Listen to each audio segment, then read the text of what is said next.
El aroma del mole poblano y la canela del ponche llenaban el aire de aquella mansión en Polanco, pero lo único que yo podía saborear era la amargura de la traición. A mis 72 años, parado en ese vestíbulo de mármol de Carrara con un humilde regalo envuelto en mis manos, no tenía idea de que estaba a punto de recibir mi cena en el plato de su perro. Mi nombre es Roberto Mendoza, y esta es la noche en que la esposa de mi hijo intentó borrarme de mi propio imperio.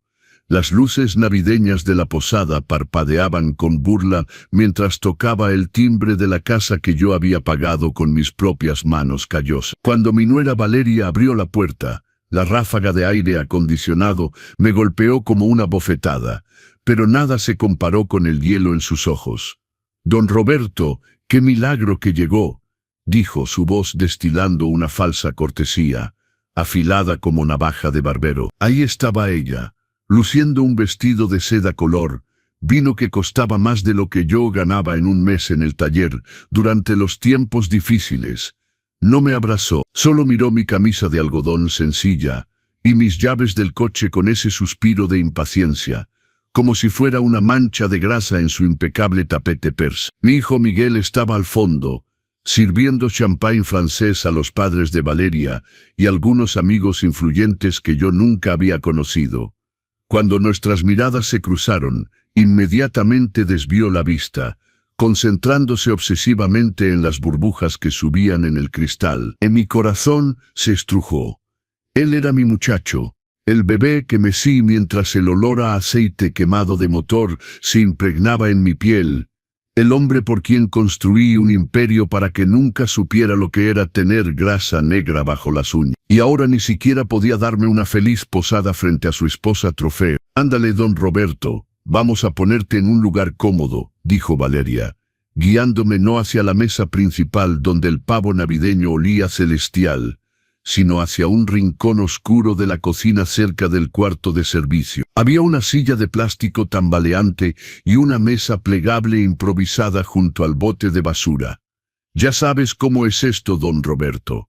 La mesa principal está llena de gente importante, y yo sé que usted prefiere la sencillez, ¿verdad? Aquí va a estar más cómodo, sin preocuparse por la etiqueta que no entiende. Antes de continuar, te voy a pedir un favor sencillo. Si esta historia te toca el corazón en algún punto, dale al botón de suscribirse. Aquí en los consejos del abuelo, ningún dolor se cuenta en vano». La silla de plástico frío crujió bajo mi peso, un sonido que pareció resonar por toda la casa silenciosa durante un segundo.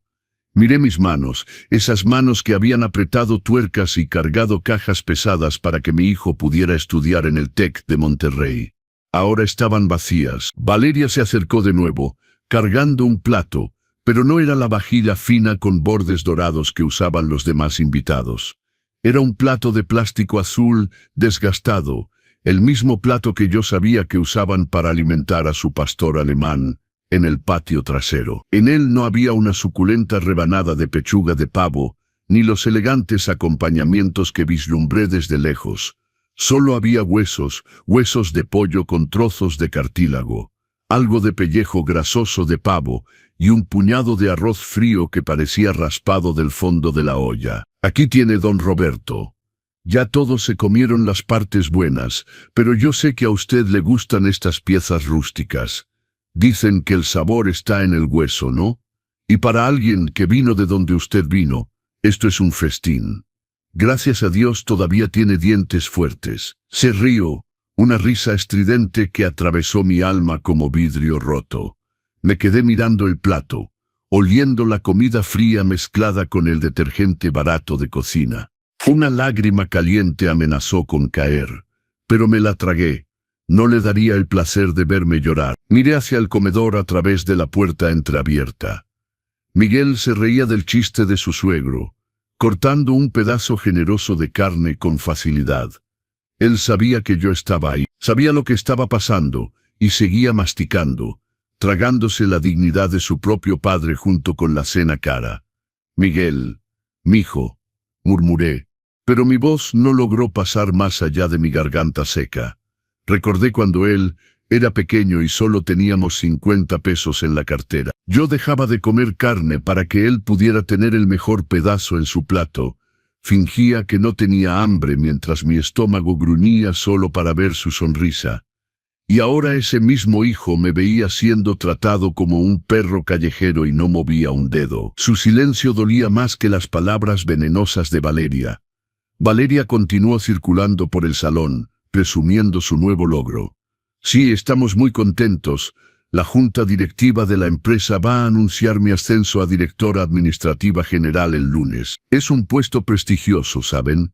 Finalmente, la compañía va a tener a alguien con visión moderna y clase en el liderazgo, dijo, lanzando una mirada de reojo hacia el rincón, donde yo estaba sentado, como asegurándose de que el peso muerto estuviera bien escondido.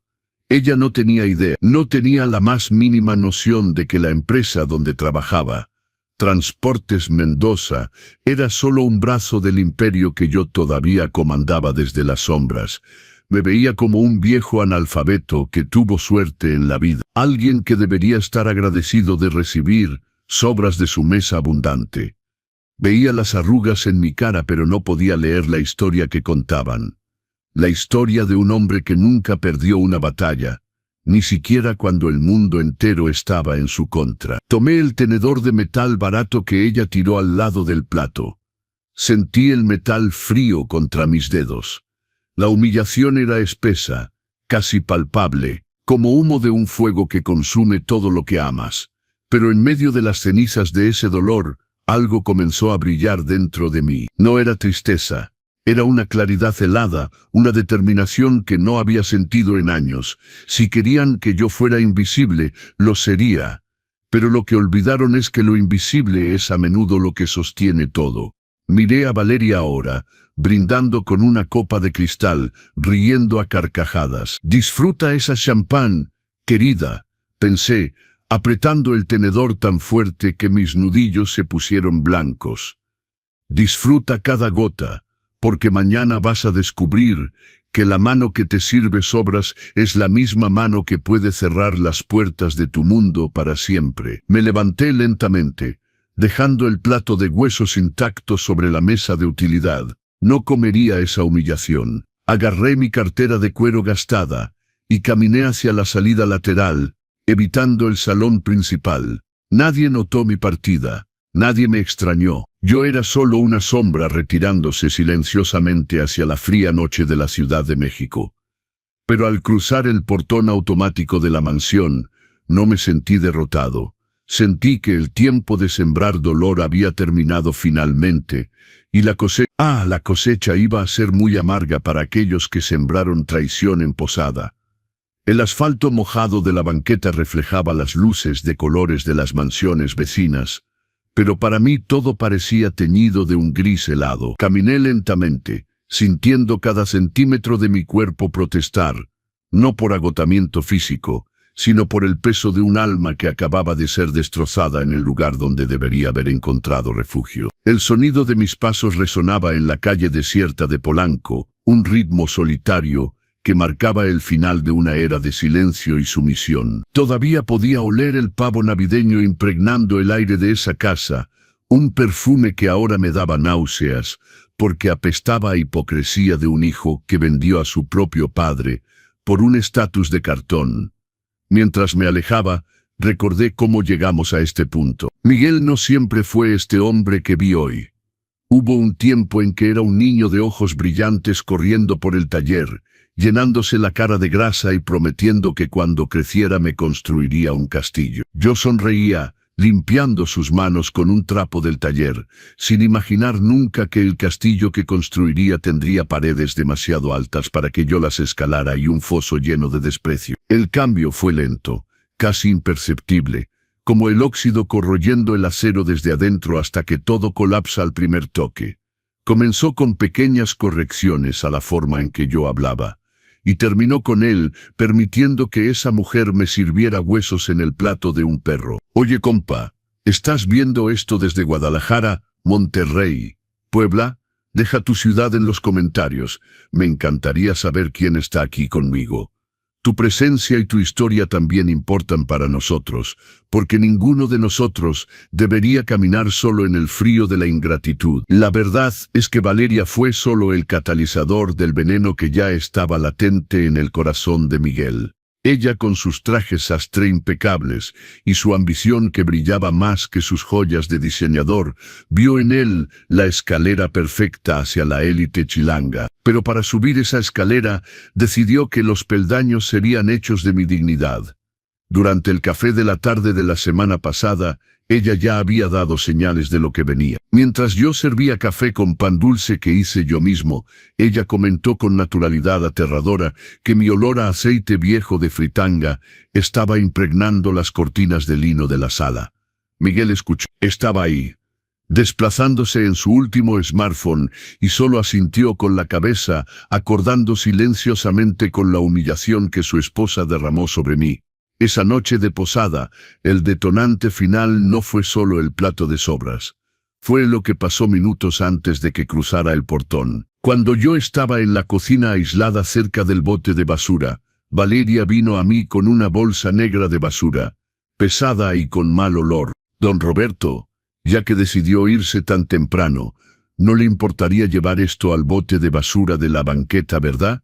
Después de todo, ya está vestido para ese tipo de servicio, y nuestros guardias de seguridad están ocupados cuidando los coches de los invitados importantes. Dijo esto con una sonrisa que no llegaba a sus ojos, una sonrisa fría y calculada que yo había confundido con elegancia durante años. Me entregó la carga de inmundicia, como si me estuviera entregando un trofeo de insignificancia. Miré la bolsa de basura en mis manos, luego a mi hijo, quien apareció en la puerta de la cocina en ese momento exacto.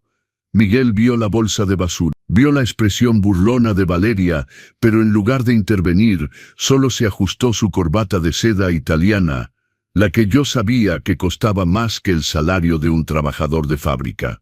Papá, mejor te vas. El clima está cambiando, y no queremos que te agarre la lluvia en tu camino a la parada del camión, dijo, su voz sonando como vidrio rompiéndose en el piso.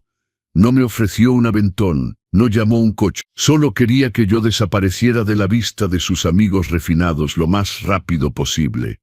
En ese segundo, un recuerdo me golpeó como un puñetazo en el estómago. Recordé cuando él tenía 8 años y llegó a casa de la escuela llorando porque los otros niños se burlaban de sus zapatos, que yo había pegado de nuevo.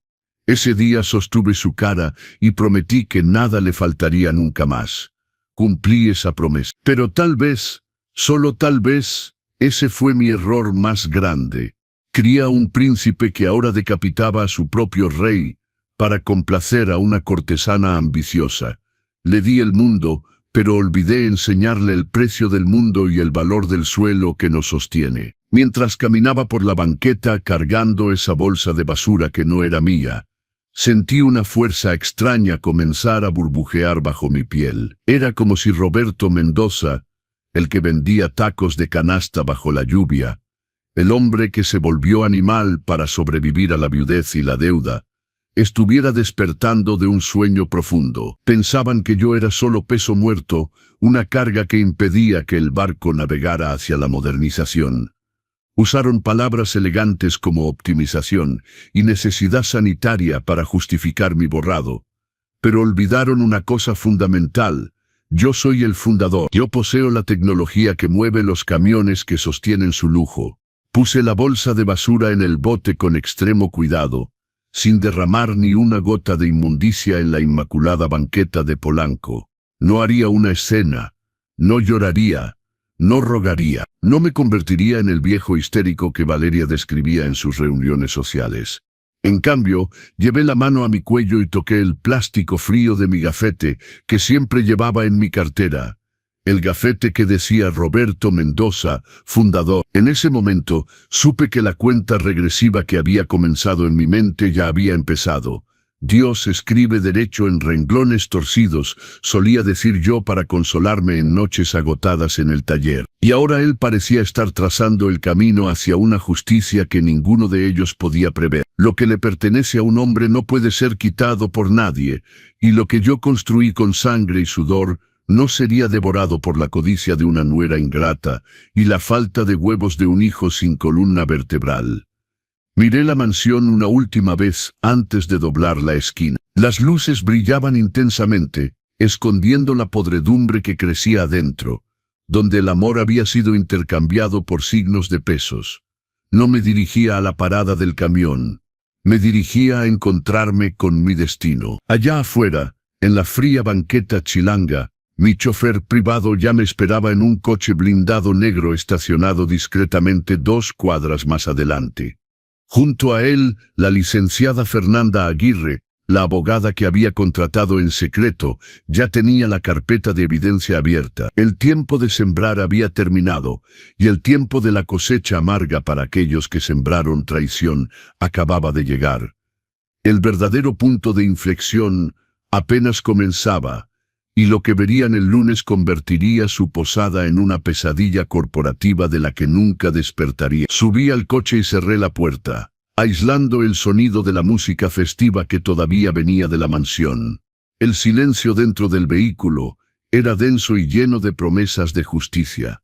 Miré a Fernanda, y ella sintió con una mirada que decía que el cerco estaba cerrado. Respiré hondo sintiendo que la dignidad y la claridad regresaban a mi pecho piso por piso, mientras nos alejábamos de ese teatro de horrores. Pero antes de dar la orden final, necesitaba sumergirme una última vez en las capas de ese dolor, entender cómo mi propia sangre pudo volverse tan extraña para mí. Después de todo, para destruir a un monstruo, primero necesitas saber dónde se esconde su corazón, incluso si ese corazón una vez latió dentro de ti. Lo que descubrí en las sombras de esa familia haría que el plato de sobras pareciera el menor de mis problemas. El silencio dentro del coche blindado era absoluto, una cúpula de cuero y tecnología que me aislaba del caos festivo de Polanco. Me recosté en el asiento trasero, sintiendo el aire acondicionado frío tocar mi piel. Pero nada era tan frío como el vacío que se instaló en mi pecho. Miré por la ventana y vi las luces de la ciudad pasar como manchas de pintura en un lienzo mojado. La licenciada Fernanda permanecía en silencio a mi lado, respetando el luto de un padre que acababa de ver a su propio hijo firmar su sentencia de muerte emocional. No estaba solo triste, sentía cada fibra de mi existencia siendo jalada por recuerdos que ahora parecían mentiras que me había contado a mí mismo durante décadas. Miré mis manos, descansaban en mi regazo, dedos entrelazados en un gesto que intentaba contener el temblor. Observé cada vena, cada mancha de sol contando la historia de 30 años bajo el sol abrasador, supervisando entregas en el patio de la fábrica en Querétaro. Una sola lágrima pesada cayó sobre mi pulgar, deslizándose por la piel áspera antes de ser absorbida por la tela de mi camisa. Sentí un dolor agudo en mi pecho, como si mi corazón se estuviera rompiendo. Pero sentí algo mucho peor. Sentí un hueco, una cavidad oscura, donde una vez residió el orgullo de criar a un buen hombre. En ese momento, me di cuenta de que el silencio de Miguel ante el plato de huesos era la confirmación de que no había criado a un hombre, sino a un monumento a mi propia negligencia en nombre del amor. Mi mente viajó 20 años atrás, a ese martes lluvioso, cuando el cielo de la Ciudad de México parecía haber colapsado sobre nuestro taller. Me vi de nuevo en esa diminuta cocina, oliendo el aceite caliente impregnando mi cabello y ropa. Estaba friendo 300 tacos dorados y quesadillas para vender en las puertas de fábricas vecinas antes del amanecer. Miguel tenía solo 15 años y había llegado a casa con los ojos hinchados, aterrorizado, confesando que había perdido 180,000 pesos en apuestas ilegales de fútbol en línea. Era dinero que yo estaba ahorrando para la primera expansión de la flota. Se arrodilló a mis pies exactamente como lo hizo hoy en su escenario en vivo, rogando perdón y jurando que moriría de vergüenza si los cobradores tocaban nuestra puerta. Recuerdo tragarme mis lágrimas esa noche. Recuerdo poner mi mano sobre su cabeza y decir, «No llores, mijo. Si Dios quiere, vamos a arreglar esto». Y lo hice. Vendí mi único par de mancuernillas de oro, la herencia de mi abuelo, y trabajé 18 horas al día durante 3 años para cubrir el agujero que su inmadurez cavó. Nunca lo reprendí con la dureza que la situación requería. Quería protegerlo del mundo. Quería que tuviera la ligereza que yo nunca tuve. Gracias a Dios logramos pagar todo. Pero hoy me di cuenta de que al limpiar su desastre, solo le enseñé que no había consecuencias para sus acciones. Estaba sembrando el viento de la indulgencia y ahora cosechaba el torbellino del desprecio. La imagen de Valeria riendo mientras me llamaba peso muerto volvió a mi mente como un eco distorsionado. Don Roberto necesita descansar, preferiblemente donde nadie lo vea. Había dicho meses atrás con ese tono moloso que disfraza el veneno. En ese momento pensé que era excesiva preocupación por mi salud, pero ahora sus palabras sonaban como sentencias de muerte profesional.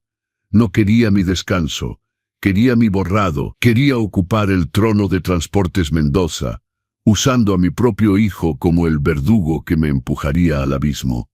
Cada gesto de afecto de su parte, cada cadencia de remodelar mi oficina, eran solo las tablas que ella clavaba para cerrar mi ataúd en vida. Miré el sobre que Miguel me había dado días antes, un regalo de posada anticipado que dijo era para asegurar mi futuro. Lo abrí ahora bajo la tenue luz interior del coche. Eran documentos para transferir la propiedad de la empresa a un fideicomiso administrado exclusivamente por él y Valeria. Ni siquiera se molestaron en disfrazarlo. El texto hablaba de retiro obligatorio y una pensión mensual que no alcanzaría ni para pagar las flores de mi jardín. Pensaron que yo firmaría cualquier papel, que mi confianza ciega en ellos sería la pluma escribiendo el final de mi historia. Me veían como el viejo cansado, la pieza obsoleta de maquinaria que querían modernizar con mármol y champán. Lo que le pertenece a un hombre no puede ser quitado, murmuré para mí mismo, cerrando el sobre con fuerza. La licenciada Fernanda me miró de reojo. Don Roberto, estamos llegando a las oficinas centrales. La junta directiva está lista para la reunión de emergencia de mañana. Solo asentí. No quería hablar. Quería sentir ese dolor. Quería que se transformara en el combustible que necesitaría para lo que venía después. Si querían guerra, la tendrían. Pero olvidaron algo. Yo no aprendí a administrar en una universidad de élite como la que pagué para Miguel. Aprendí a administrar negociando con agiotistas, arreglando motores de camión en la madrugada y contando monedas para comprar su leche. Mi escuela fue la supervivencia y en ella la traición es la única materia que no permite exámenes de recuperación. Recordé el café de la tarde que Valeria organizó el mes pasado. Invitó a sus amigas influencers y me presentó como el caballero que ayudó con la contabilidad en tiempos arcaicos. Me miraron con una mezcla de lástima y superioridad, como si fuera un mueble antiguo que no combinaba con la decoración minimalista. Una tuvo la osadía de preguntar si no extrañaba la sencillez del viejo barrio. Solo sonreí y serví más pastel. No sabían que la sencillez que tanto despreciaban era la base sólida que sostenía las bolsas de diseñador que exhibían en sus regazos. Jugaban a ser ricas, mientras yo, en silencio, me aseguraba de que el imperio no colapsara bajo la incompetencia administrativa de Miguel, quien prefería gastar en decoración que en mantenimiento de la flota. El coche se detuvo frente al edificio de vidrio de las oficinas centrales de Transportes Mendoza. Miré hacia arriba, al logotipo iluminado que llevaba mi nombre. Ese edificio no era solo concreto y vidrio. Era el resultado de noches sin dormir, manos manchadas de grasa, y una soledad que solo conocen quienes construyen algo de la nada. ¿Estás seguro de que quiere hacer esto el lunes?, preguntó Fernanda, su voz firme. Si atacamos ahora, no hay vuelta atrás. Miguel podría ser procesado por fraude. Sentí mi corazón vacilar por un segundo. ¿Procesar a mi propio hijo? El niño que salvé de la lluvia. Pero entonces la imagen del plato de sobras regresó. Recordé su silencio. Recordé la burla de Valeria. Y recordé que si no hacía nada, no solo me quitarían la empresa, destruirían el legado que debería pertenecer a mi nieto. Estaban saqueando el futuro de un niño para alimentar el ego de una mujer que no conocía la diferencia entre ganancia y ostentación. Prepare todo, licenciada Fernanda, dije, mi voz saliendo fría y metálica, como si el acero de la fábrica se hubiera instalado en mi garganta. El tiempo de sembrar lágrimas se acabó. Ahora vamos a cosechar justicia, y quiero cada centavo que desviaron contado ante la junta directiva. No habrá misericordia para aquellos que confunden bondad con debilidad. Salí del coche y miré al cielo chilango. La llovizna fina comenzó a caer exactamente como aquella noche hace 20 años. Pero esta vez no tenía miedo. No estaba solo, tenía la verdad de mi lado. Y la verdad es un arma que no acepta sobornos. Entré al edificio, y el eco de mis zapatos humildes resonó por el mármol del vestíbulo. Ya no era el abuelo Roberto sirviendo pastel. Era Roberto Mendoza, y el imperio que construí estaba a punto de recordarle al mundo quién realmente manda aquí. La tormenta apenas comenzaba, y esta vez yo sería el trueno. El domingo pasó como un borrón de sombras y silencio. Ya no lloré, las lágrimas se habían secado en la noche de posada, dejando solo un rastro de sal y una determinación de acero en mi cara. Pasé el día en el portal de mi pequeña casa, la que Valeria llamaba Jacalito en las reuniones familiares, pero que era el único lugar donde todavía podía escuchar el eco de la voz de mi difunta esposa Guadalupe. Me senté en la mecedora con el sobre Manila en mi regazo, el que Miguel me entregó como si fuera un boleto ganador, pero que en realidad era mi certificado de muerte profesional. Lo abrí de nuevo, y esta vez no miré la letra pequeña del contrato de transferencia. Miré la pequeña tarjeta con un código QR escondida en el fondo del doblez. Algo que la arrogancia de Valeria ciertamente dejó pasar, pensando que un viejo nunca sabría qué hacer con ello. Ese código era mi llave maestra. Era acceso directo al servidor central de Transportes Mendoza, un sistema que yo mismo ayudé a financiar y registrar a mi nombre personal hace años, cuando Miguel todavía pensaba que administrar una empresa era solo dar órdenes y usar trajes caros. Respiré hondo, oliendo el café de olla que se enfriaba en la mesa junto a mí. Si Dios quiere, se hará justicia, murmuré, repitiendo lo que mi madre siempre decía cuando la vida nos apretaba el cuello. Sabía que mañana, lunes, no sería solo el inicio de una semana laboral. Sería el día en que el espejo de perfección de Valeria comenzaría a agrietarse, revelando la podredumbre que escondía bajo capas de maquillaje importado y sonrisas de plástico. Si alguna vez has sentido que la gente te subestima por tu edad, escribe "soy fuerte" en los comentarios. Si tú también has demostrado que la experiencia vale más que cualquier título falso. El lunes por la mañana, no me puse mi mejor traje. En cambio, elegí mi camisa de algodón gris sencilla y cubrí mis hombros con un cardigan de lana. Quería que me vieran exactamente como me vieron en la noche de posada. Pequeño, inofensivo y derrotado, llegué a las oficinas centrales de Transportes Mendoza a las 7 a.m. antes de que los primeros ejecutivos comenzaran a desfilar sus coches importados por el estacionamiento. El edificio de vidrio reflejaba el sol naciente, una torre de ambición que yo mismo ayudé a levantar ladrillo por ladrillo. En el vestíbulo, el mármol pulido brillaba tanto que podía ver mi propio reflejo distorsionado, como si la empresa me preguntara qué estaba haciendo todavía ahí. Jacinto, el guardia de seguridad que había trabajado con nosotros por más de 20 años, fue el primero en verme. Sus ojos se abrieron bajo su gorra, e inmediatamente se enderezó, a punto de saludarme formalmente. Solo puse mi dedo en los labios, pidiendo silencio con una mirada. «Don Roberto, ¿qué hace aquí tan temprano?», susurró, su voz cargada de respeto que no recibía ni en mi propia casa. «Solo vine a buscar lo que es mío, Jacinto. Quédate tranquilo», respondí, sintiendo un calor reconfortante en mi pecho. Él sabía. Los trabajadores de planta y la seguridad siempre supieron quién era el verdadero alma de esa operación, mientras Valeria los trataba como si fueran parte del mobiliario, invisibles y desechables. Subí por el elevador de servicio, el mismo que Valeria insistía que yo usara para no perturbar el flujo de clientes importantes en el elevador social.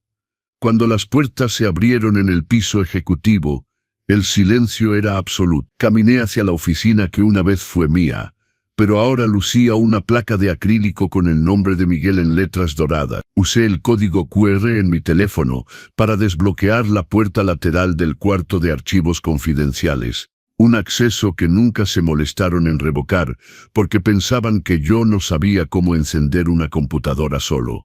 El aire adentro era frío y olía a papel nuevo y electrónica. Me senté frente al terminal principal y tecleé la contraseña que solo Guadalupe y yo conocíamos, la fecha en que compramos nuestro primer camión usado. El sistema obedeció instantáneamente. Las carpetas financieras comenzaron a saltar en la pantalla como fantasmas emergiendo de una tumba. Empecé a investigar las hojas de cálculo de las que Valeria estaba tan orgullosa de optimizar. En menos de 10 minutos mi sangre se congeló. Ahí, bajo nombres de empresas fantasma como BNS Consultoría y Global Marketing, había rastros de desvíos millonarios. Valeria no solo estaba administrando, estaba drenando la empresa. Vi transferencias a cuentas en las Islas Caimán, pagos de alquileres de penthouses en Miami, y facturas falsas de proveedores que nunca existieron. Estaba construyendo su reino de lujo con la sangre de Transportes Mendoza, mientras llamaba peso muerto al fundador y servía huesos de pollo en platos de perro. La traición de una nuera es amarga, pero la complicidad de un hijo es veneno que paraliza el alma. Vi la firma digital de Miguel en cada uno de esos documentos. Él sabía, o estaba tan cegado por la pasión y la debilidad, que firmaba cualquier papel que ella pusiera frente a él entre un beso y un halago. Mi corazón se apretó de una manera que pensé que dejaría de latir. Recordé cada noche sin dormir, cada centavo que ahorré, para que él tuviera lo mejor. Y ahora él estaba ayudando a destruir su propio futuro para sostener los caprichos de una mujer que lo descartaría en el momento en que se acabara el dinero. Lo que siembras, cosechas, murmuré, sintiendo las palabras de mi abuela resonar en las paredes de vidrio del cuarto de archivos. Pero la jugada maestra, el secreto que guardaba bajo llave y que ni siquiera mi abogada sabía hasta esa mañana, estaba a punto de ser revelado. Yo no era solo el fundador que ayudaba con la contabilidad, yo era el accionista mayoritario del Grupo Horizonte, el conglomerado internacional en proceso de fusión con Transportes Mendoza. Valeria pensaba que estaba siendo ascendida a directora de una empresa mediana, pero no sabía que en realidad se estaba convirtiendo en subordinada directa del grupo que yo controlaba a través de un fideicomiso anónimo. Estaba aplicando para un trabajo en la empresa del viejito al que humilló en la noche de posada. El destino tiene un sentido del humor muy afilado cuando decide cobrar las deudas de gratitud. Escuché pasos en el pasillo, el sonido inconfundible de los tacones de aguja de Valeria golpeando la loseta. Ella estaba llegando temprano, ciertamente para organizar su nueva oficina y presumir su victoria. Rápidamente cerré el gabinete de archivos y cerré la puerta, dejando solo una rendija para observar. Vi cuando ella entró a la oficina de Miguel, impecable en un traje sastre blanco con una bolsa que costaba el precio de un montacargas nuevo en su brazo. Parecía una reina entrando a su palacio. Se sentó en la silla de cuero, la giró lentamente y soltó una risa triunfante. Finalmente, Miguel, el camino está despejado. Ni viejito, ni olor a taller, ni pasado. Solo nuestro futuro brillante. La escuché decir por teléfono, ciertamente hablando con una de sus amigas influencers. Su arrogancia era casi palpable, un aura de superioridad llenando el ambiente. No tenía idea de que en ese momento exacto yo estaba enviando los archivos de fraude a la licenciada Fernanda y a la auditoría externa del Grupo Horizonte. Estaba jalándole la alfombra mientras ella todavía brindaba al aire. Cuida lo que siembras. La cosecha es obligatoria, pensé, sintiendo una paz extraña envolverme. No sentía odio, solo sentía la tristeza de saber que la lección que tendría que dar sería tan dura. Pero para salvar el árbol, a veces hay que cortar la rama podrida que consume toda la savia. Salí del cuarto de archivos por el corredor trasero, el mismo que usaban los conserjes. Valeria nunca me vio. Estaba demasiado ocupada admirando su propio reflejo en la ventana de la oficina ejecutiva.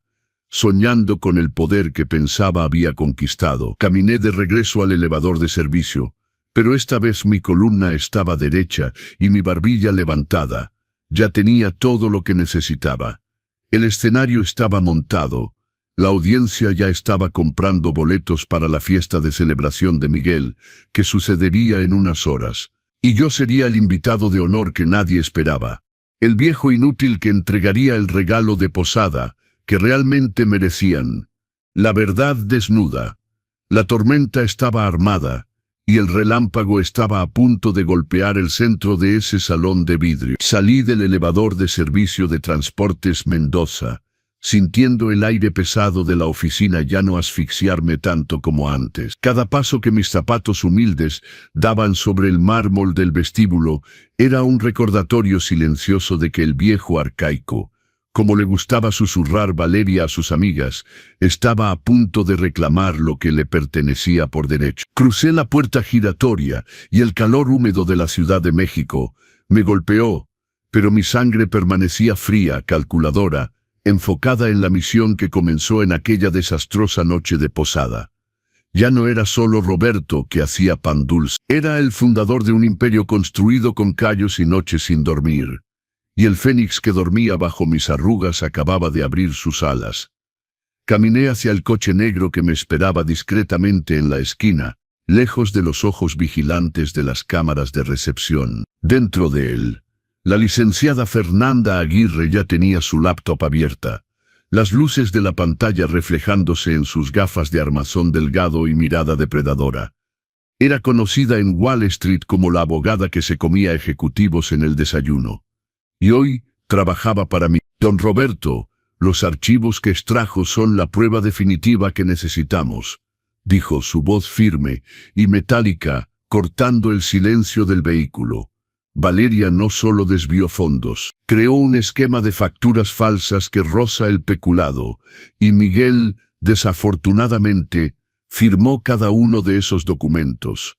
Escuché esas palabras y sentí una punzada de tristeza, pero recordé su silencio ante mi plato de huesos y el dolor se transformó en determinación de hierro. El despertar de un hombre es imparable.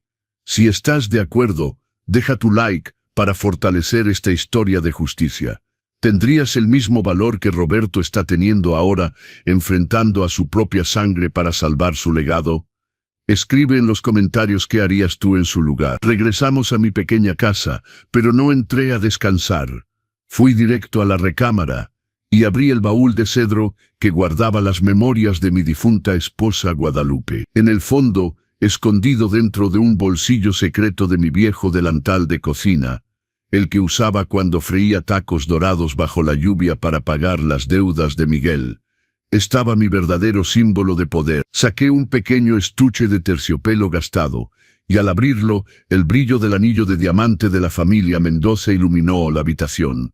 Ese anillo no era solo una joya cara, era la garantía de 30 años de austeridad y trabajo duro, un objeto que Valeria había codiciado durante años y que Miguel pensó que había vendido para pagar sus errores del pasado. Me puse el anillo en el dedo y sentí el peso de la responsabilidad regresar a mi cuerpo, enderezando mi columna y levantando mi barbilla. La licenciada Fernanda me observaba desde el umbral de la puerta, con una carpeta de cuero negro en sus manos que contenía el arma nuclear de nuestra estrategia.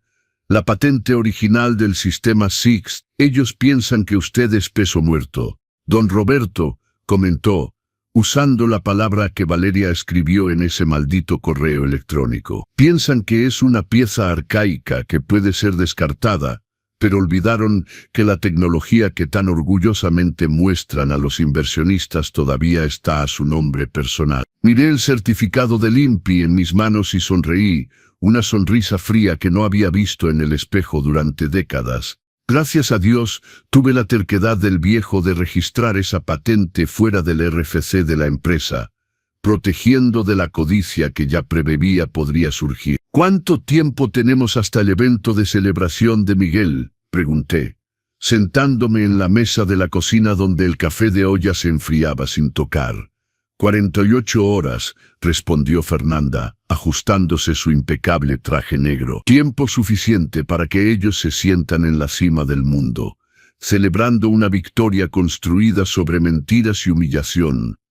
Recordé a Valeria riéndose mientras me mandaba a sacar la basura a la banqueta, y sentí una calma casi aterradora. Lo que siembras, cosechas, decía el refrán que mi abuela siempre repetía. Y el pago de Valeria se haría con intereses y corrección monetaria ante todos sus invitados influyentes. Miguel me llamó esa noche, su voz sonando vacilante, tal vez cargando un remanente de culpa que todavía no podía ahogar.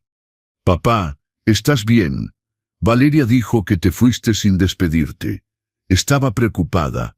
Él mintió, y yo podía escuchar el sonido del hielo tintineando en un vaso de cristal en el fondo. «Estoy bien, mijo. Solo necesitaba ir a buscar algo que olvidé. Dile a tu esposa que no me perdería su fiesta de inauguración por nada en este mundo. Tengo un regalo especial para darles a ambos», respondí, mi voz firme como el acero que fabricábamos. Él colgó, pareciendo aliviado, pensando que el viejo había aceptado la derrota y volvería a ser el escenario de su falsa felicidad. Pero no sabía que el regalo que yo traería no vendría envuelto en papel dorado, sino en carpetas legales y órdenes de cateo y aseguramiento judicial. Pasé el resto de la noche revisando cada detalle con la licenciada Fernanda. Analizamos las cuentas de las Islas Caimán, BNS Consultoría, y los desvíos que sumaban más de 11 millones de pesos en los últimos 2 años. Valeria estaba saqueando Transportes Mendoza para financiar su estilo de vida de Polanco, y Miguel era el cómplice silencioso, firmando cheques sin leer, cegado por la ambición de ser un rey que nunca supo lo que significaba gobernar. Cada documento que leía era una puñalada, pero también era la medicina que curaba mi ingenuidad maternal. «¿Justicia o venganza, don Roberto?», preguntó Fernanda antes de irse, mirándome a los ojos con una seriedad mortal. Respiré hondo y toqué el anillo de diamante en mi dedo, sintiendo la fuerza de todos los hombres de mi linaje que nunca bajaron la cabeza. «Esto no es venganza, licenciada Fernanda, es educación», respondí, cerrando la carpeta negra con un chasquido seco. «Malcrié demasiado a ese muchacho y ahora va a aprender la lección que olvidé enseñar. Nunca muerdas la mano que te alimenta porque puede cerrarse en un puño y aplastarte». Me quedé solo en la oscuridad de la sala, mirando las luces de la ciudad. Si Dios quiere, pasado mañana, el verdadero dueño de Transportes Mendoza regresará a su trono, y el plato de sobras de posada será solo un recuerdo amargo que servirá para nunca dejarme olvidar quién soy. La tormenta estaba armada, y el relámpago que sostenía en mis manos estaba listo para golpear el centro del salón de cristal. Valeria pensaba que estaba a punto de ser coronada, pero solo estaba preparando el escenario para su propia ruina. El tiempo de sembrar traición había terminado, y la cosecha, la cosecha sería demasiado amarga para su paladar sofisticado. Estaba listo para el enfrentamiento de la verdad sobre las mentiras. El portal de mi casa, con sus sillas meciéndose lentamente al ritmo de los vientos de la tarde, siempre había sido mi santuario de reflexión. Era ahí donde me sentaba a ver el atardecer y hablar en pensamiento con Guadalupe, pidiendo fuerzas para enfrentar las batallas que la vida ponía en mi camino. Ese lunes, el silencio del barrio parecía cargar un peso diferente, una densidad anunciando el final de una era. Miré mis manos, ahora luciendo el anillo de diamante de la familia Mendoza, un brillo solitario que contrastaba con la sencillez de mi camisa de algodón gris. Sabía que la paz tenía los días contados.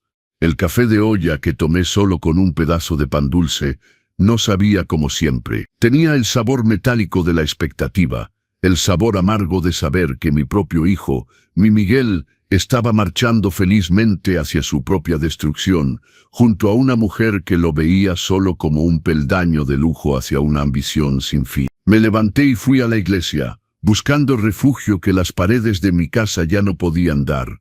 En esa banca de madera gastada, rodeado del olor a incienso y velas, no recé por riqueza.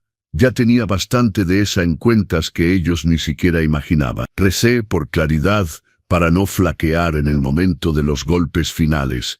Si Dios quiere, se hará justicia, murmuré al altar, sintiendo la paz del ambiente e intentar calmar la tormenta que rugía dentro de mí. Mientras rezaba recordé las palabras de Valeria en la noche de posada, cuando dijo que mi presencia era peso muerto para la empresa, una necesidad de remoción sanitaria que el futuro exigía. ¿Cómo puede alguien ser tan cruel con la persona que dio su vida para construir el piso de mármol sobre el que ahora camina con sus zapatos de $1000? La rabia que intenté contener con oraciones se transformó en frialdad necesaria. Gracias a Dios todavía tengo fuerzas para luchar, pensé, levantándome y caminando hacia la salida, listo para la reunión que cambiaría todos nuestros destinos. Gustavo Rentería, mi director financiero durante 15 años, me esperaba en una mesa de esquina de una cafetería fuera de Wilshire Boulevard, donde el ruido de la máquina de café disimulaba nuestras voces. Estaba pálido, sudando frío, y jugueteaba nerviosamente con una memoria USB plateada que brillaba bajo la luz fluorescente. Cuando me vio, casi tiró su taza de café, sus ojos saltando con pánico. «Don Roberto, si Valeria descubre que estoy aquí hablando con usted», comenzó, su voz temblando de miedo. Lo interrumpí con un gesto tranquilo y firme. «Señor Gustavo, aquí solo somos dos viejos amigos tratando de salvar lo que queda de una vida de trabajo duro». Sabía que él estaba acorralado, presionado por las órdenes fraudulentas de Valeria y el silencio cómplice y omiso de Miguel. «Cuida lo que siembras, la cosecha es obligatoria», le recordé, mirándolo directamente a los ojos para que entendiera la gravedad del momento. Tragó saliva con dificultad y empujó el dispositivo hacia mí, el seguro de vida que había guardado durante meses en el fondo falso de su cajón. Ahí, en ese pequeño objeto plateado, estaba el mapa del tesoro que me habían robado de nuestra historia. Gustavo confesó lo que yo ya sospechaba en mis noches sin dormir.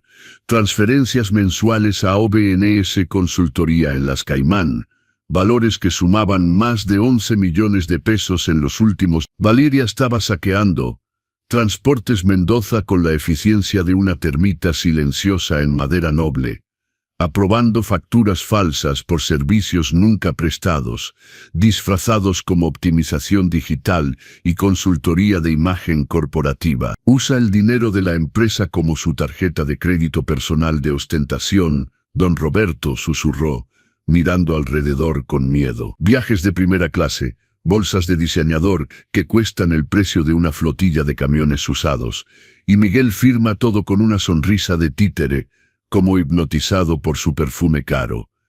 Sentí el sabor amargo de la bilis en mi boca.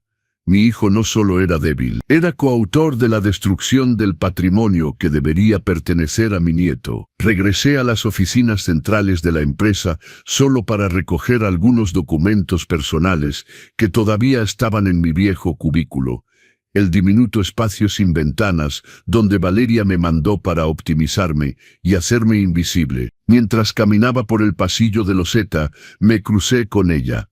Valeria estaba radiante, cargando planos para la nueva oficina ejecutiva, gesticulando con arrogancia.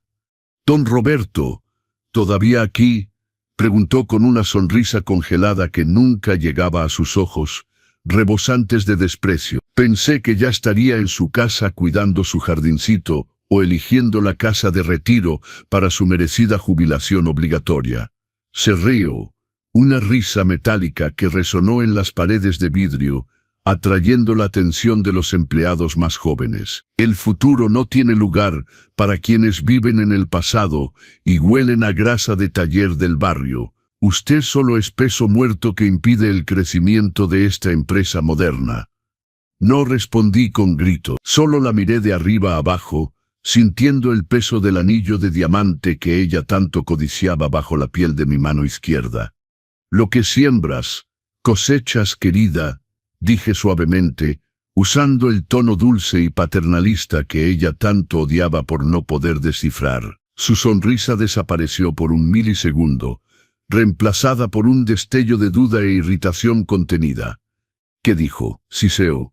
Entrecerró los ojos como un depredador siendo desafiado. Dije que el tiempo de sembrar traición es corto, pero la cosecha de justicia es eterna y obligatoria. Respondí con una calma que parecía venir del centro de la tierra, pasando junto a ella sin mirar atrás. Podía sentir sus ojos quemando mi espalda, como si pudiera percibir que el peso muerto que tanto despreciaba estaba a punto de hundir su frágil barco de papel de vanidad. Miguel apareció en la puerta de mi vieja oficina poco después, luciendo como un extraño en su propio traje de seda italiana. Parecía exhausto, con profundas ojeras y hombros caídos bajo el peso de una mentira que se negaba a ver. «Papá, ¿por qué sigues viniendo aquí?» Valeria se pone nerviosa y el doctor dijo que necesita calma para el bebé.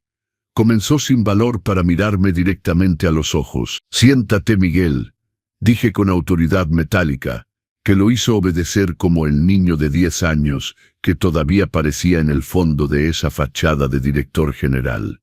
«¿Leíste los contratos que firmaste la semana pasada? ¿Sabes dónde está yendo el dinero de nuestra reserva de contingencia?» Él suspiró.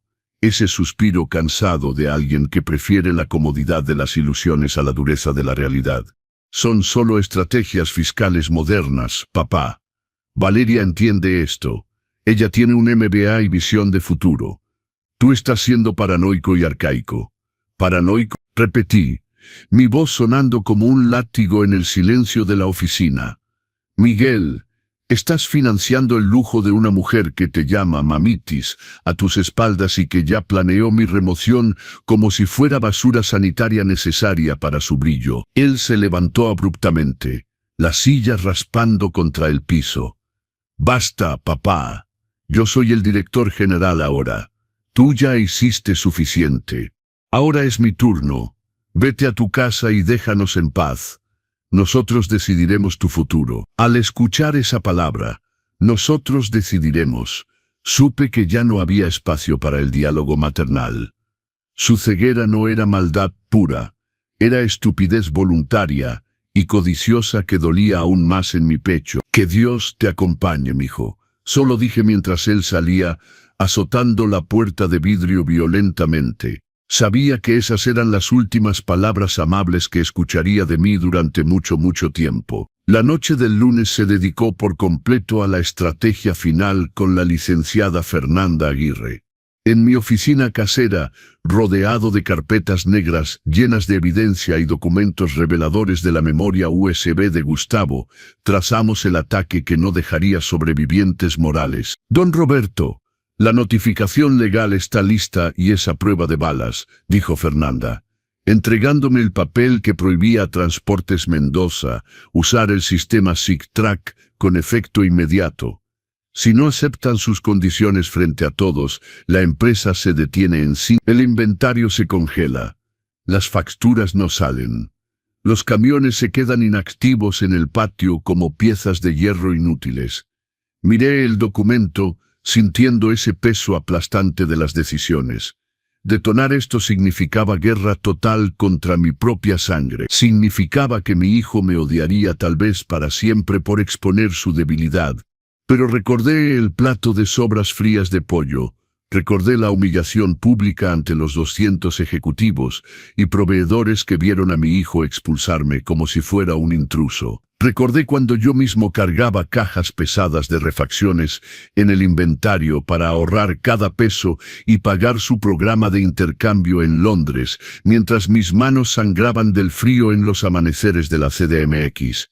El tiempo de sembrar lágrimas se acabó, licenciada Fernanda. «Ha llegado el tiempo de la cosecha», dije, firmando la notificación con una firmeza que no sabía que todavía residía en mis brazos.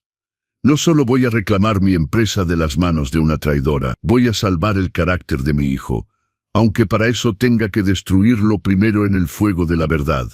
Saqué mi teléfono del bolsillo y mostré que si presionaba enviar, el sistema se congelaría. Los camiones no saldrían y la empresa volvería a la edad de piedra al día siguiente. Valeria susurró aterrorizada. No haría eso porque destruiría la herencia de su hijo. Respondí fríamente. Él ya destruyó la herencia al casarse contigo, y prefiero ver la empresa en cenizas que robada por ti. Les di 5 minutos para aceptar mis condiciones. Mi regreso a la presidencia, la remoción inmediata de Valeria y la renuncia de Miguel como director general. Prepare la logística legal para mañana en la noche. Licenciada, la gala será nuestro escenario de asamblea extraordinaria. Quiero ver el color drenarse de esa cara de porcelana cuando se dé cuenta de que su futuro pertenece por completo a quien ella llama pasado arcaico. La tormenta estaba lista para caer sobre Transportes Mendoza. El coche negro se detuvo silenciosamente frente al edificio de vidrio de Transportes Mendoza, donde las luces del penthouse brillaban como una corona de espinas sobre la Ciudad de México. El aire de la noche era frío, un presagio de la tormenta que yo cargaba dentro. Me ajusté el rebozo azul marino sobre mis hombros, sintiendo el peso del anillo de diamante en mi dedo, no como joyería, sino como armadura. Junto a mí, la licenciada Fernanda Aguirre revisaba papeles con la frialdad de un general, antes de la batalla, mientras el doctor Ernesto sostenía la carpeta de la patente como si fuera el destino de una nación. Caminé hacia la entrada y el guardia de seguridad del vestíbulo, un joven que nunca había visto el piso de la fábrica, intentó detenerme, pidiendo una invitación. Solo lo miré a los ojos y respondí. No necesité invitación para entrar a mi propia casa. La licenciada Fernanda mostró su cédula del Colegio de Abogados y una orden judicial, y el joven retrocedió, abriendo el camino para el fundador que intentaron borrar. Entramos al elevador privado y presioné el botón del penthouse con una firmeza que hizo que mi corazón latiera en un ritmo lento y pesado, como un tambor de ejecución. Los números subían en el panel y con cada piso sentía que recuperaba un pedazo del alma que intentaron robarme. Imaginé la escena allá arriba. Miguel con su copa de champán. Valeria con su sonrisa de victoria. Todos esperando el momento de anunciar mi retiro como si celebraran un funeral en vida. Pensaron que llegaría, les agradecería las flores y saldría de escena para morir en la oscuridad. No sabían que los 30 minutos de misericordia habían terminado y el verdadero dueño subía a cobrar la cuenta. Cuando la puerta de acero pulido se abrió, los sonidos de la fiesta invadieron mis oídos. Risas, brindis e hipocresía celebrando el triunfo de una mentira. Di el primer paso hacia el salón de gala, y el efecto fue inmediato. La música se detuvo, no por error técnico, sino porque mi presencia, flanqueada por abogados y seguridad privada, creó un vacío de autoridad que succionó todo el oxígeno del ambiente. Los sonidos de conversación murieron y el tintineo de cubiertos cesó. 200 cabezas giraron para ver al viejo retirado transformado en un fénix azul marino. Miguel estaba en el escenario con micrófono en mano, listo para mi discurso de humillación pública, y Valeria estaba junto a él con un ramo de flores blancas que aparentemente estaba destinado a mi ataúd profesional. Cuando ella me vio, su sonrisa se congeló y la sangre drenó de su cara tan rápido que pensé que se desmayaría bajo el peso de sus propias joyas. No necesité escenario ni micrófono. Me detuve en el centro del salón, bajo la lámpara de araña de cristal gigante, y mi voz resonó en las paredes de mármol con la autoridad de alguien que pagó por cada piedra de esa construcción. Buenas noches a todos. Perdonen la interrupción, pero esto no es una fiesta de retiro. Esta es una asamblea extraordinaria de emergencia. Valeria corrió al borde del escenario, gritando borracha y ordenando a seguridad que me sacara. Pero mi seguridad privada formó una barrera impenetrable, y la licenciada Fernanda dio un paso adelante, abriendo la carpeta negra y anunciándose como socia mayoritaria y abogada del fundador. Presentó la orden de cateo y aseguramiento judicial, y el mandato de convocatoria inmediata al Consejo Administrativo. Vi el shock en los ojos de los inversionistas y la furia impotente en el rostro de Valeria. Miguel descendió del escenario gritando que yo estaba destruyendo su noche, pero solo lo miré a los ojos y dije que en realidad estaba salvando su vida. No fue una petición, fue una orden, y los directores nos siguieron avergonzados a la sala de juntas de vidrio adjunta al salón. Era un acuario de transparencia total, donde todos los invitados podían observar la caída de los impostores. Nos sentamos cara a cara, mis abogados, y yo de un lado, Miguel y Valeria del otro, mientras Gustavo Rentería entraba con la cabeza baja y se sentaba a mi lado bajo la mirada odiosa de Valeria, llamándolo traidor en un susurro siseante. Fernanda conectó la computadora al proyector y la primera imagen en la pantalla gigante mostró el contrato que firmé hace 3 años, junto al documento falsificado que Valeria registró en el Registro Público de Comercio. Noten las cláusulas alteradas y la falsificación burda, dijo Fernanda.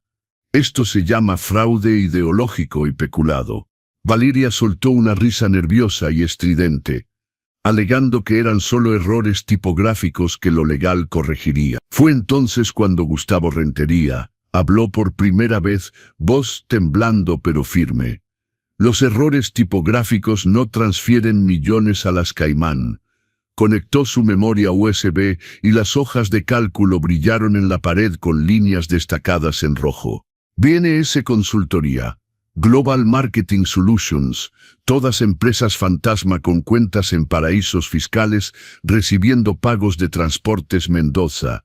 Miguel miró la pantalla, pálido, murmurando que firmó esos cheques pensando que eran para modernización digital. No pude contenerme y grité que eran para sus bolsas y viajes, para el condominio de Miami que pensaban que yo no conocía.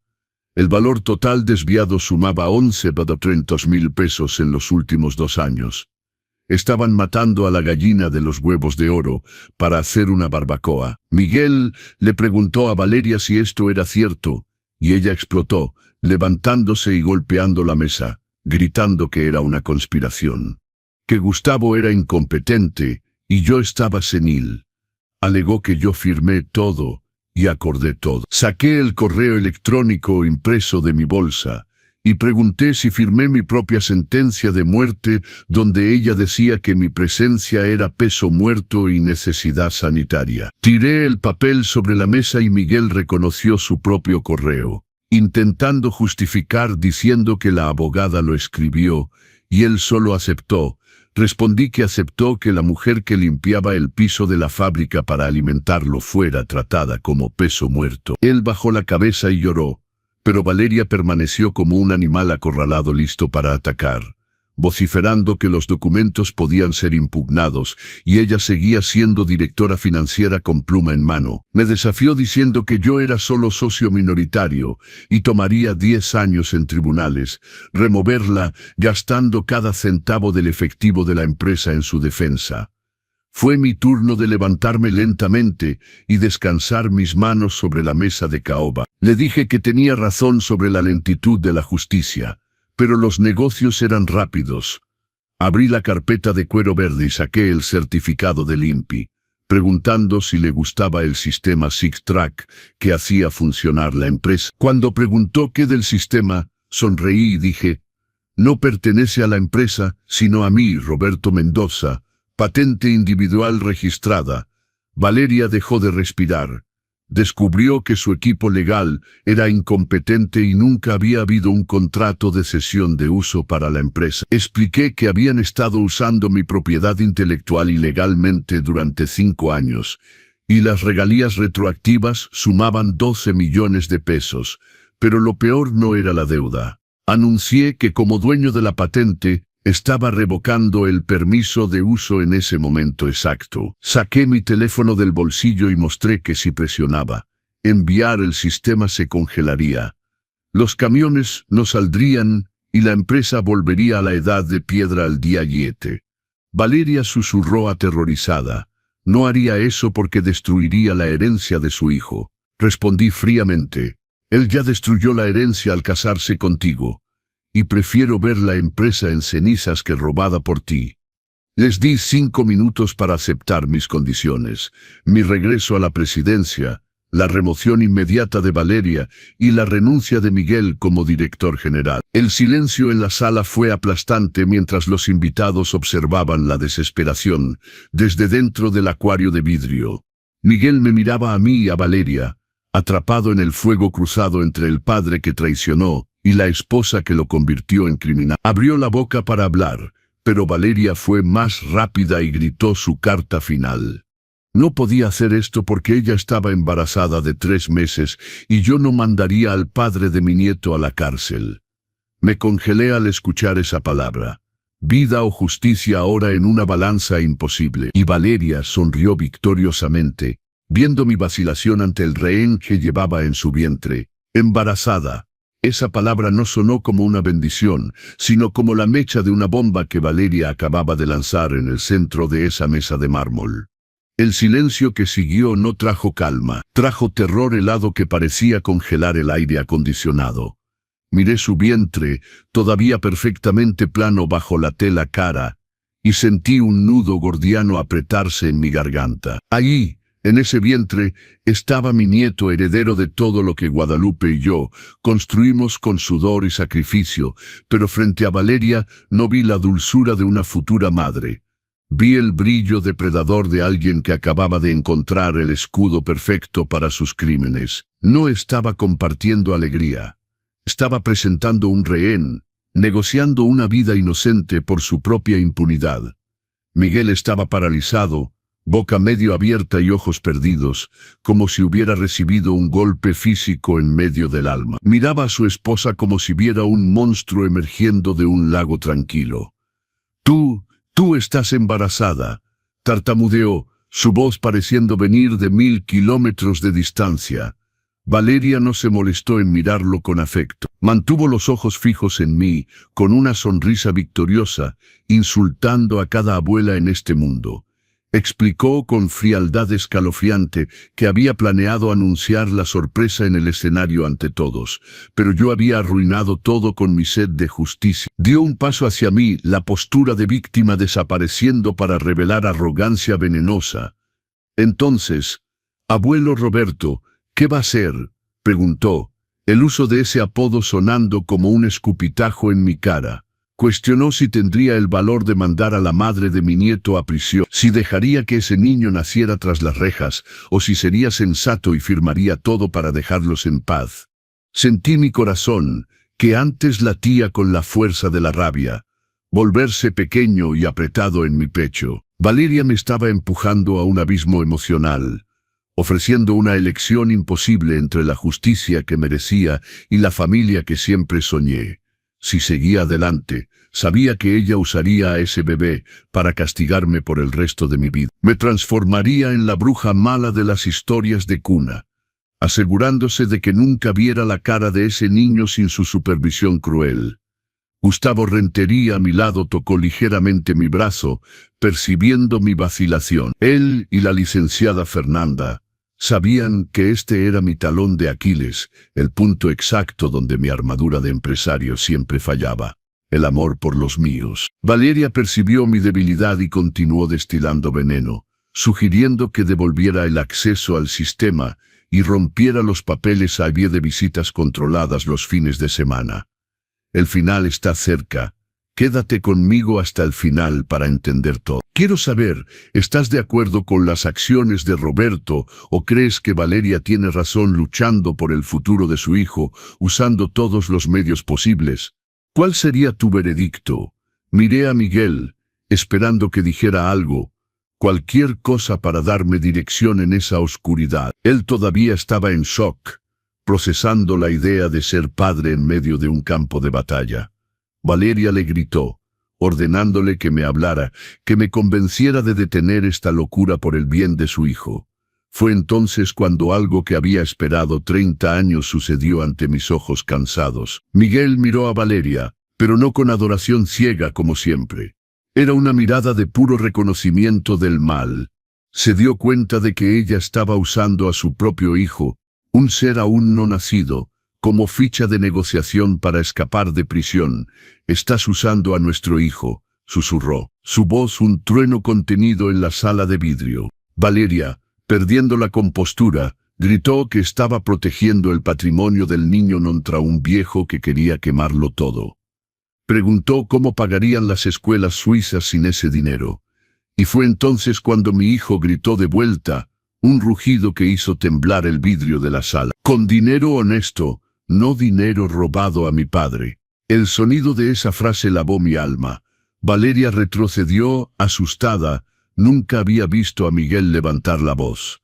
Lo llamó débil, mamitis, y escupió que había hecho todo para que dejara de ser mi sombra. Miguel, rostro bañado en lágrimas de arrepentimiento y furia, apuntó su dedo hacia ella y declaró que lo había transformado en un ladrón, haciéndolo firmar papeles que nunca leyó. Se negó a dejar que su hijo fuera criado por una mujer que confunde amor con chantaje y robo con estrategia. El hechizo se había roto, y el hombre que crié finalmente estaba despertando. Valeria, dándose cuenta de que había perdido el control sobre su marido, intentó la última carta más terrible, amenazó con huir al extranjero, a Italia, y asegurar que Miguel nunca viera al niño de nuevo. El miedo en los ojos de mi hijo fue lo más doloroso que jamás vi. Me levanté lentamente, sintiendo una fuerza gigante recorrer mi columna.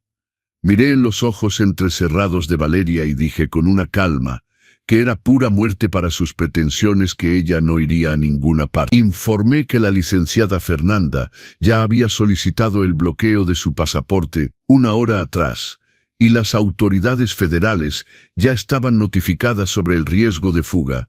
Sus ojos se abrieron en pánico puro, dándose cuenta de que el cerco estaba cerrado. Le advertí que si intentaba usar a ese niño como arma una vez más, gastaría cada centavo de mi fortuna probando que era moralmente incapaz y quitándole la custodia para siempre.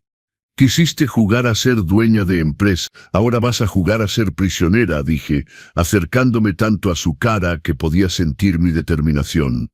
Valeria miró alrededor y no encontró nada más allá de rostros de desprecio y la frialdad de la ley. No gritó, no lloró, solo se marchitó, la arrogancia evaporándose y revelando a la mujer mezquina que siempre fue. Miguel le ordenó que saliera de la empresa y de nuestras vidas. Ella tiró las llaves del coche pagado por la empresa sobre la mesa y salió escoltada por seguridad, bajo las miradas de todos los invitados.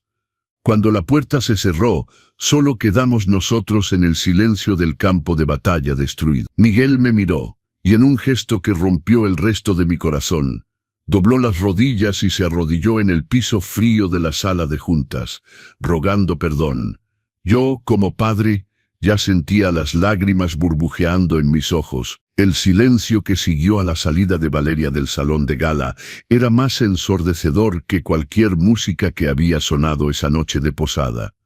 La fiesta que debía ser la coronación de mentiras se transformó en un tribunal, donde la verdad finalmente recuperó su trono. Miré a los invitados, esas personas influyentes que antes me miraban con lástima o indiferencia, y vi solo rostros boquiabiertos, susurros contenidos y el brillo de teléfonos celulares, ciertamente ya esparciendo el escándalo por todo Wall Street.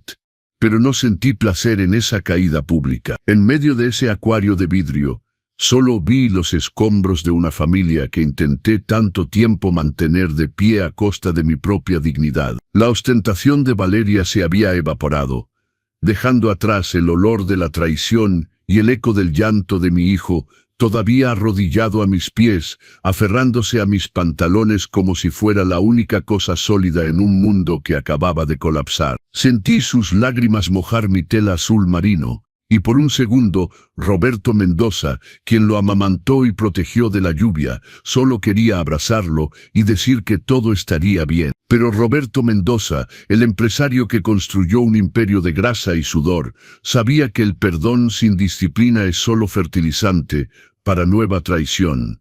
Miré al techo de cristal, al lujo que él había ayudado a robarme, y supe que la lección necesitaba ser completa. Necesitaba sentir el peso de la responsabilidad, no como carga legal, sino como el precio de su alma. La cosecha de espinas que sembró junto a Valeria apenas comenzaba, y yo no podía cosechar por él. Si Dios quiere, Este sufrimiento sería el fuego que limpiara las impurezas de su carácter y lo transformara en el hombre que Guadalupe siempre soñó que sería. Miguel sollozaba, llamándome papá y rogando perdón, llamándose fracaso y basura. Lo ayudé a levantarse, pero no con la dulzura anterior. Mis movimientos fueron firmes, casi clínicos.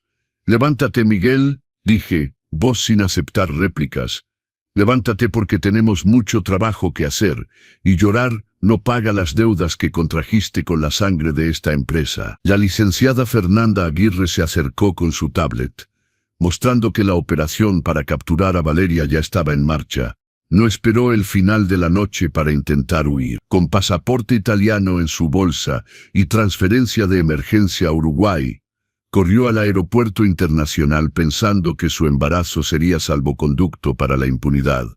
Pero la justicia divina tarda pero no falla, y los agentes federales ya la esperaban en la sala de abordaje. La imagen que vi en la televisión a la mañana siguiente fue Valeria Sandoval, influencer de negocios, siendo escoltada por la Policía Federal, sin esposas debido al embarazo, pero cargando el peso de la vergüenza pública. El escándalo estampó las portadas de los periódicos, la estafa de la nuera perfecta, prisión preventiva convertida en arresto domiciliario hasta el parto, y ella quedó confinada en la casa de sus padres, vigilada por brazalete electrónico sin acceso a las cuentas bancarias que tanto amaba saquear.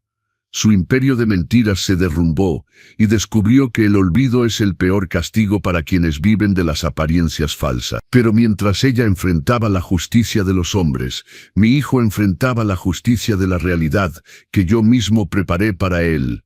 El lunes siguiente a las 6:00 am, yo estaba en mi verdadera oficina, con los muebles de madera sólida de vuelta en su lugar. Escuché toques en la puerta y Miguel entró.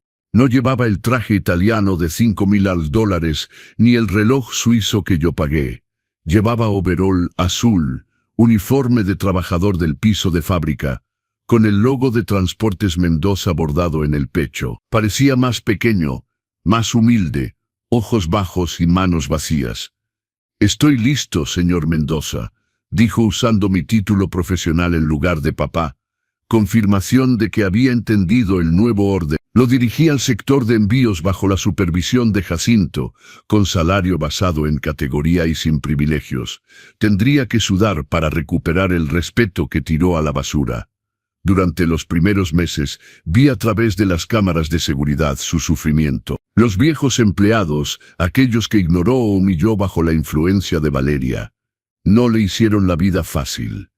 Lo llamaban ex-doctor y se reían cuando dejaba caer cajas pesadas. Vi a mi hijo llegar a casa con manos ampolladas, cojeando del dolor de espalda, y comiendo lonche frío empacado en la cafetería, sentado solo en una esquina.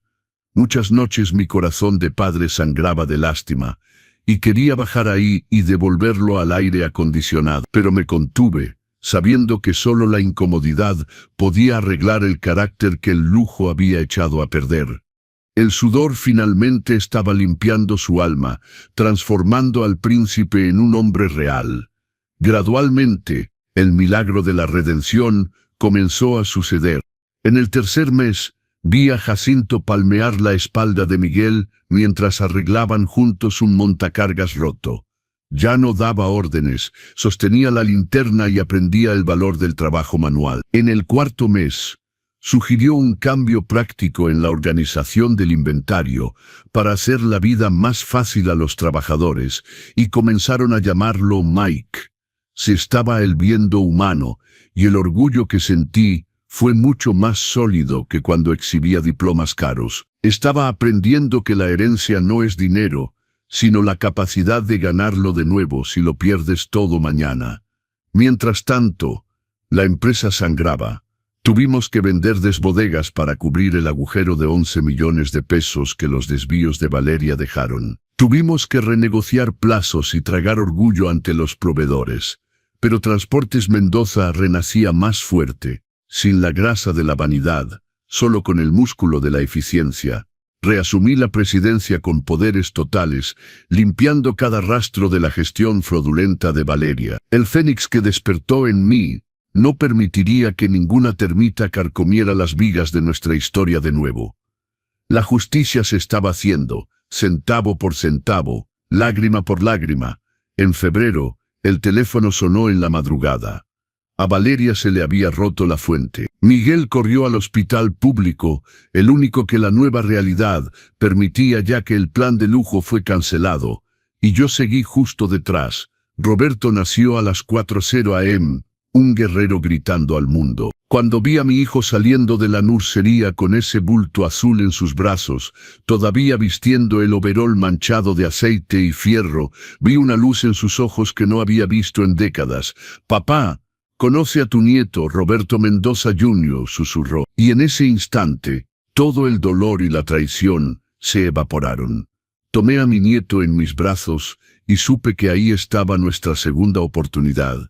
El futuro limpio de pecados. La batalla legal por la custodia comenzó después, y Valeria intentó usar al bebé como arma, amenazando con desaparecer con él si Miguel pedía el divorcio. Pero olvidó que ahora era acusada criminal, y la licenciada Fernanda fue implacable en el tribunal. Probamos que la madre no tenía condiciones morales ni legales para criar al niño, mientras el padre demostró regeneración completa y tenía el respaldo del fundador. El divorcio fue firmado, la custodia fijada en mi casa, y Valeria restringida a visitas supervisadas. Miguel regresó a su viejo cuarto sencillo y pasó las noches meciendo a su hijo, aprendiendo que el amor es estar presente cuando sube la fiebre, no dar regalos caros. Finalmente entendió que ser mi sombra era un honor, pero ser su propia luz era su misión. Ha pasado un año desde aquella noche en que el mundo se detuvo con el micrófono en mi mano y la patente en mi bolsillo. Hoy es un martes ordinario y el sol de otoño entra suavemente por la ventana de mi oficina. Mi verdadera oficina, con el escritorio de madera sólida que lleva 30 años de marcas de tazas de café y arañazos de pluma nerviosa que firmaron el destino de esta empresa. No cambié los muebles, no pinté las paredes de blanco minimalista como Valeria quería. Mi oficina huele a historia, a café de olla y a victorias ganadas pecho a pecho. Afuera, en el patio de la fábrica, los camiones siendo cargados, el ruido es mi himno nacional.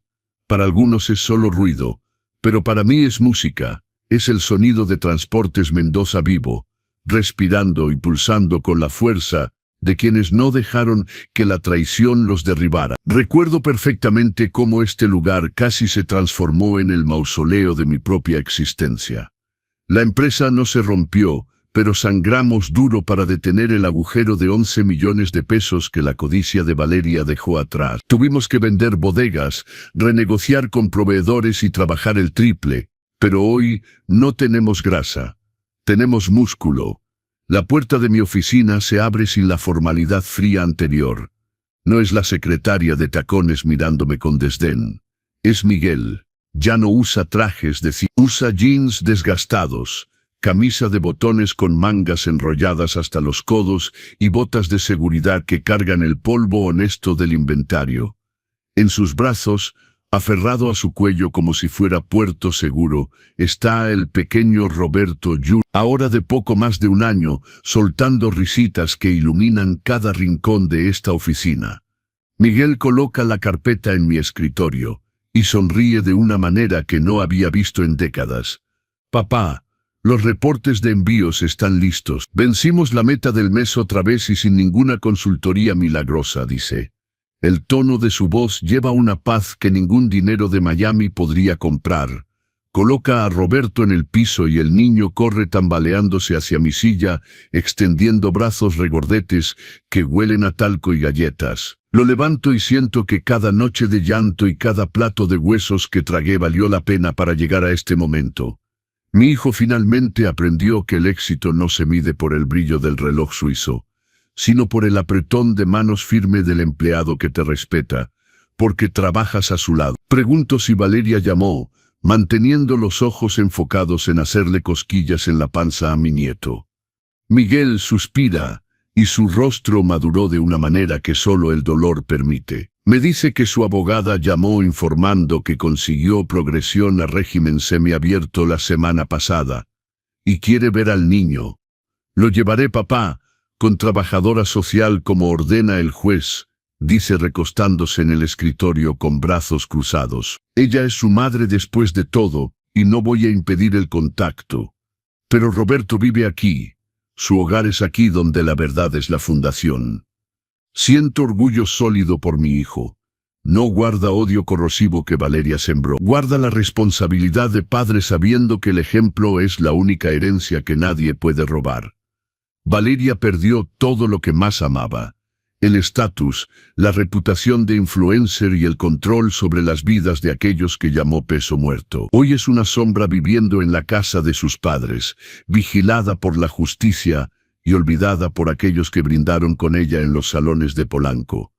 El olvido es peor celda para quienes viven del aplauso falso. Miro a Miguel y siento que recuperé al hombre que debió ser desde el principio. Abro el cajón superior de mi escritorio y saco el objeto que guardé como reliquia durante 30 años. El reloj de bolsillo de plata de mi difunta esposa. Tómalo, Miguel, es tuyo ahora, digo, extendiendo la joya que nunca tuvo permiso de tocar. Él vacila, tocando el metal frío con manos temblorosas. Papá, ese es el reloj de mi mamá, no sé si lo merezco. Sostengo su mano y lo miro profundo a los ojos. Nadie merece nada gratis, mijo. Tú sembraste sudor en ese piso de fábrica. Sembraste humildad cuando pediste perdón a los empleados y sembraste amor cuando cuidaste a este bebé solo en las noches de fiebre. Ahora estás listo para cosechar. Él lee la inscripción en la parte de atrás. Tiempo de sembrar, tiempo de cosechar. Y las lágrimas que descienden por su cara no son de vergüenza, son de gratitud. Se pone el reloj en el bolsillo y encaja perfectamente, como si lo hubiera esperado durante todo ese tiempo de oscuridad. La herencia familiar no son monedas de oro, sino el conocimiento de cómo ganarlas de nuevo, si lo pierdes todo mañana. Enseño esto cada día a Miguel y al proyecto Fundación Fénix, que creé con parte del dinero recuperado para ayudar a viudas y madres solteras a abrir sus propios negocios. Veo a Sandra ya abajo en el patio cargando las carpetas de su proyecto. Pagó las deudas de su pequeño negocio el mes pasado, y su sonrisa vale más que cualquier mármol italiano. No doy el pescado. Enseño a pescar, vender el pescado y comprar el propio bote, para que ninguna de ellas acepte ser tratada como visitantes en las casas que ellas mismas construyeron. Me levanto y aliso mi falda. Ya no es el azul marino de la guerra. Es un tono color arena clara, la paz que conquisté después de la tormenta. Casi lo perdí todo por la codicia de extraños y la ceguera de mi hijo. Pero reaccioné, me levanté de la mesa donde me sirvieron sobras y decidí que yo era el dueño del festín. Descubrí a los 72 años que la vida no termina cuando los hijos crecen o aparecen las arrugas. La vida solo termina cuando nos damos por vencidos luchando por nuestro lugar en ella. Mi nombre es Roberto Mendoza. Soy padre, soy abuelo, soy empresario, pero sobre todo soy autor de mi propia historia. Y la pluma está y siempre estará en mi mano. ¿Qué elegirías tú si estuvieras en mi lugar? Justicia o perdón. Gracias por caminar conmigo en este viaje de dolor y redención. No olvides dejar tu like y compartir esta historia con un amigo, padre o abuelo que necesite recordar la fuerza gigante que lleva en su pecho. El atardecer trae paz después de la tormenta. ¿Y cómo está tu corazón ahora? Escribe una palabra definiendo esta historia para ti en los comentarios. Pero te diré lo que sé ahora que no sabía en aquella noche de posada. Intentarán convencerte de que eres demasiado viejo, demasiado cansado, demasiado fuera de onda. Te harán sentir que estás en el camino de su brillante nuevo futuro. Y si no tienes cuidado, comenzarás a creerles. No lo hagas. Tus arrugas no son una cuenta regresiva hacia la irrelevancia. Son un registro de cada batalla que sobreviviste. Y cualquiera que no pueda ver eso, bueno, no vale ni los huesos en ese plato que te están sirviendo. Mi hijo trabaja a mi lado, no por encima de mí. Mi nieto conoce mi voz. Y esa empresa, todavía de pie, todavía mía, todavía funcionando con la misma determinación que la construyó. Cuídate por ahí y recuerda, tú les enseñaste todo lo que saben, pero nunca les enseñaste todo lo que sabes. Y esa diferencia, compa, esa diferencia es lo que te mantiene en el trono cuando todos los demás caen. Si esta historia te tocó el corazón, si alguna vez te has sentido subestimado por tu edad, si alguna vez tuviste que levantarte después de que los tuyos te traicionaran, deja tu comentario abajo. Escribe "Soy fuerte", si esta historia te recordó tu propio poder. Y si conoces a alguien que necesita escuchar esto, compártelo. Porque ningún padre, ningún abuelo, ningún fundador debería comer nunca en el plato del perro. Esta es la historia de don Roberto Mendoza. Pero podría ser tu historia también, porque al final del día, lo que construimos con nuestras manos no puede ser robado por las manos de aquellos que nunca conocieron el sudor. Que Dios te bendiga y que nunca olvides de dónde vienes, porque ese es el único lugar desde donde puedes construir hacia donde vas.